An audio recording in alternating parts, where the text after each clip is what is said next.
Thank you. ವಿಷಯವೇನೆಂದು ಕೇಳಿ ಮಹಾಮಂತ್ರಿಗಳೇ. ಸಾಹೇಬರೇ, ತಾವು ಬಂದ ವಿಚಾರ ತಾಯಿಯವರಿಗೆ ತಿಳಿಸಿ. ನೀವು ಮಣ್ಣು ಒಪ್ಪಂದದ ಪ್ರಕಾರ ಕಪ್ಪವನ್ನು ಕೊಡುತ್ತಿಲ್ಲ, ಯಾಕೆ? ಕಪ್ಪ? ನಾವು ನಿಮಗೆ ಕಪ್ಪ ಕೊಡಬೇಕೇ? ಕಪ್ಪ ಕೊಡಲು ನೀವೇನು ನಮ್ಮ ಒಳ ಹುಟ್ಟಿದವರೇ, ಬಂಧು ಬಳಗದವರೇ, ಇಲ್ಲ ದಾಯಾದಿಗಳೇ? ನಿಮಗೇಕೆ ಕೊಡಬೇಕು ಕಪ್ಪ? ಕಿತ್ತೂರು ನಿಮ್ಮಪ್ಪ, ತಾತ, ಮುತ್ತಾತಂದಿರು ಕಟ್ಟಿ ಬೆಳೆಸಿದ ಆಸ್ತಿ ಅಲ್ಲ, ಕನ್ನಡಿಗರ ಆಸ್ತಿ. ಹೀಗಿರುವಾಗ ನಿಮಗೇಕೆ ಕೊಡಬೇಕು ಕಪ್ಪ? ನೀವೇನು ಕಿತ್ತೂರನ್ನು ಕಟ್ಟಿದವರೇ, ಬೆಳೆಸಿದವರೇ, ಕಿತ್ತೂರಿನ ಸುಖ ದುಃಖಗಳಲ್ಲಿ ಭಾಗಿಯಾದವರೇ, ನಿಮಗೇಕೆ ಕೊಡಬೇಕು ಕಪ್ಪ? ಮಣ್ಣು ಒಪ್ಪಂದದ ಪ್ರಕಾರ ಕಿತ್ತೂರಿನ ಮೇಲೆ ನಮಗೆ ಸಂಪೂರ್ಣ ಅಧಿಕಾರವಿದೆ. ನೀವು ಚಿನ್ನದೊಂದಿಗೆ ಚಲಾಟ ಆಡುತ್ತಿರುವಿರಿ, ಚಿನ್ನದ ಮೇಲೆ ಕುಳಿತು ಆಟ ಆಡುತ್ತಿರುವಿರಿ. ಇದರಿಂದ ಕಿತ್ತೂರಿನ ಪ್ರಾಣಹಾನಿ, ಮಾನಹಾನಿ ಆಗುವುದು ಖಂಡಿತ. ಕನ್ನಡಿಗರ ಮಾನಾಭಿಮಾನ ನಿನ್ನಂತ ಕಚ್ಚಿನಾಗೇನ್ ಗೊತ್ತೈತಿ? ಇದು ಕೆಚ್ಚದ ಕಲಿಗಳ ಬೀಡೈತಿ, ಅಂಜಿಕೆ ಎಂಬುದರಿದಿನ ನಾಡೈತಿ. ಕಿತ್ತೂರು ದೇಶಾಭಿಮಾನ ಸ್ವಾಭಿಮಾನದ ಗೂಡೈತಿ. ಇಂಥ ನಾಡ್ಗ ನೀನು ಜೀವ ಭಯ ತೋರಿಸ್ತಿ? ಅದಕ್ಕೂ ಆಸ್ತಿ ನಿಮ್ಗಿದ್ದಂಗಿಲ್ಲ, ನಿಮ್ಮನ್ನು ಉಳಿಸೋ ಆಸ್ತಿ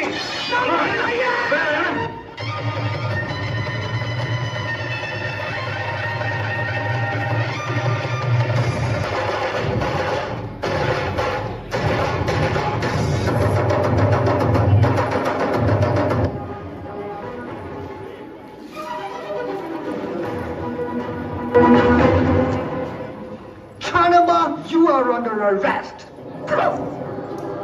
ಹಣ ಹೇಳಿ ಒಂದು ಹೆಣ್ಣನ್ನು ರಣನೀತಿಯಿಂದ ಗೆಲ್ಲಲಾಗದೆ ವಂಚನೆಯಿಂದ ಬಂಧಿಸಲು ಬಂದಿರುವೆಯಾ ಫಿರಂಗಿ ನಾಯಿ?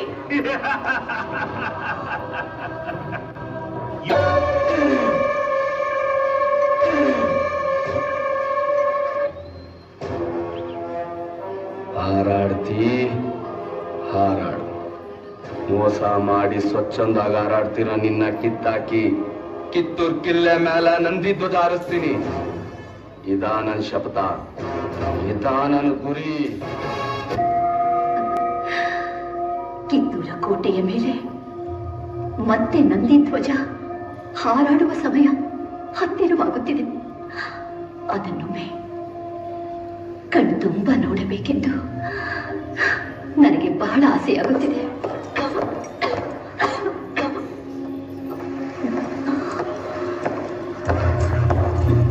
ಕನಸು ಕಾಣುವುದು ಬಹಳ ಈಸಿ, ಕಾರ್ಯರೂಪಕ್ಕೆ ತರುವುದು ಬಹಳ ಡಿಫಿಕಲ್ಟ್.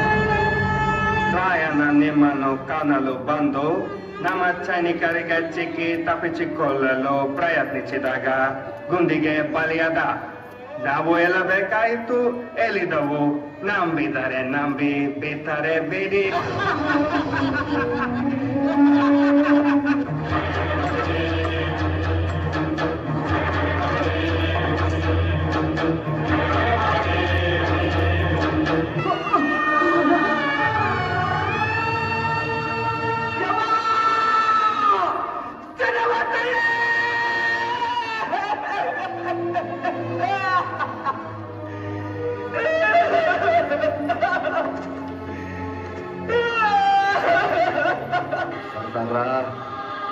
ಇನ್ನು ವಿಳಂಬ ಮಾಡೋದ್ ಬ್ಯಾಡ್ರಿ. ಆ ಕೆಂಪು ಕೋತಿಗಳ ವಿರುದ್ಧ ಇವತ್ತಿಂದನೇ ಲಡಾಯಿ ಶುರು.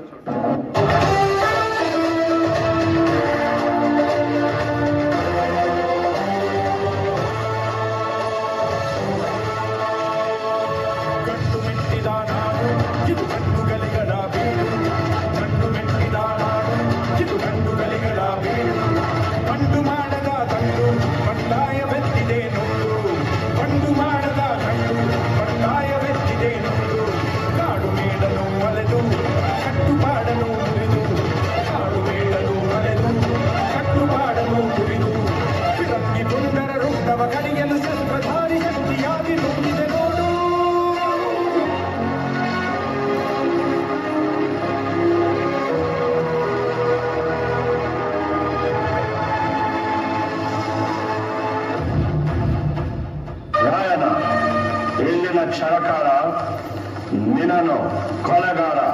ಸುಲಿಗೆಖೋರ ಬಂಡುಖೋರ ರಾಜದ್ರೋಹಿ ಎಂದು ಆಪಾದಿಸಿದೆ. ರೀ ಜಡ್ ಸಾಹೇಬ್ರ, ನಾ ಸುಲಿಗೆಕೋರ ಅಲ್ರಿ, ಸ್ವಾತಂತ್ರ್ಯ ಹೋರಾಟಗಾರ. ನಾ ಸುಲಿಗೆ ಮಾಡಿದ್ದು ನಮ್ಮ ದೇಶದ ಸಂಪತ್ತ ದೋಚೋ ತುಳಿದ ನನ್ನ ಮಕ್ಕಳನ್ನ. ನಾ ಕೊಲೆಗಾರ ಅಲ್ರಿ, ಸಾಮಾನ್ಯ ವಾಲಿಕಾರ. ಆದ್ರ ನಾ ಕೊಂದಿದ್ದು ದೇಶದ್ರೋಹಿಗಳನ್ನ. ತಪ್ಪೆಜ್ಜೆ ಇಟ್ಟು ತಪ್ಪು ಮಾಡಿ ಆ ತಪ್ಪು ನಮ್ ತಲೆ ಕಟ್ಟಿ ನಮ್ಮನ್ನ ಅಪರಾಧಿಗಳಂತ ಕರೆಸಿರಿ ಕಂಪನಿ ಸರ್ಕಾರಕ್ಕೆ ಧಿಕ್ಕಾರ. ರಾಯಣ್ಣನ ಉಳಿದ ಸಹಾಯಕರಾದ ಬಾಳ ನಾಯಕ, ಬಸವಲಿಂಗಪ್ಪ, ಕರಿಬಸಪ್ಪ, ಭೀಮಪ್ಪ, ಕೆಂಚಪ್ಪ ಮತ್ತು ಅಪ್ಪಾಜಿ ನಾಯಕರಿಗೆ ಗಲ್ಲು ಶಿಕ್ಷೆ ವಿಧಿಸಿದೆ. ಈ ಅಪರಾಧಗಳಿಗೆಲ್ಲ ಮುಖ್ಯ ಕಾರಣಕರ್ತನಾದ ರಾಯಣ್ಣನನ್ನು ರಾಜದ್ರೋಹಿ, ದಂಗೆಖೋರ, ಅಪರಾಧಿ ಎಂದು ಪರಿಗಣಿಸಿ 26/1/1831 ಗಲ್ಲು ಶಿಕ್ಷೆಗೆ ಗುರಿ ಮಾಡಬೇಕೆಂದು ನ್ಯಾಯಾಲಯವು ಆಜ್ಞೆ ಮಾಡುತ್ತಿದೆ.